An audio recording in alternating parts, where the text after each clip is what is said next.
આજીવન કેદની સજાથી બચવા જેલમાં હાજર ન થયો, પૂણામાં છુપાઈને મજૂરી કરવાની ફિરાકમાં હતો, પોલીસે ઝડપી લીધો। રાજકોટ મધ્યસ્થ જેલમાંથી ફ્લો રજા મેળવીને બહાર આવ્યા બાદ નિયત સમયે હાજર ન થઈ ફરાર થયેલા ખૂની આરોપી જાબીર સિદ્દીક પિલુડિયાને સુરતના પોણાપાટા વિસ્તારમાંથી બાતમીના આધારે સુરત ક્રાઇમ બ્રાન્ચ દ્વારા ઝડપી લેવામાં આવ્યો છે। પોલીસને ચોક્કસ માહિતી મળી હતી કે મોરબીનો આ રીઢો ગુનેગાર પોતાની ઓળખ છુપાવીને સુરતમાં વસવાટ કરવાની પેરવીમાં છે। આ કેસની વિગત એવી છે કે આરોપી જાબીર પિલુડિયા મૂળ મોરબીનો રહેવાસી છે। 2020માં તેણે મોરબીના ઘાંચીસેરી વિસ્તારમાં નજીવી બાબતે એક યુવકની ઘાતકી હત્યા કરી હતી। મોટરસાઇકલ પાર્ક કરવા જેવી શુલ્લક બાબતે પડોશમાં રહેતા અનીશભાઈ સાથે ઝઘડો થયો હતો। આવેશમાં આવીને જાબીરે પોતાની પાસેના ચાકુ વડે અનીશભાઈ પર આડેધડ હુમલો કરી તેને મોતને ઘાટ ઉતારી દીધા હતા। આ કેસમાં મોરબી સેશન્સ કોર્ટે ગુનાની ગંભીરતા જોતા 8 ઓગસ્ટ 2025ના રોજ આરોપીને આજીવન કેદની સજા અને 10,000 રૂપિયાનો દંડ ફટકાર્યો હતો।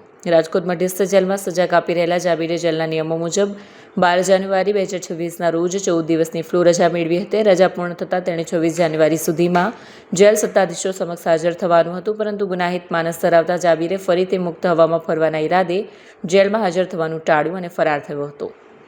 પોલીસ પૂછપરછમાં ચોંકાવનારો ખુલાસો થયો છે કે આરોપી શા માટે સુરત આવ્યો હતો। આરોપી જાબીરના મનમાં એવો વહેમ હતો કે સુરત એક મોટું શહેર છે અને અહીં લાખોની વસ્તીમાં તેને કોઈ ઓળખશે નહીં। તે છેલ્લા 4 દિવસથી સુરતમાં ચોરી છુપીથી રહેતો હતો। તે અહીં કોઈ નાનું મોટું કામ કરી શોધીને કાયમી વસવાટ કરવાની અને કાયદાના હાથથી બચવાની યોજના બનાવી રહ્યો હતો। જોકે સુરત પોલીસની સક્રિયતાને કારણે તેનો આ પ્લાન નિષ્ફળ ગયો છે।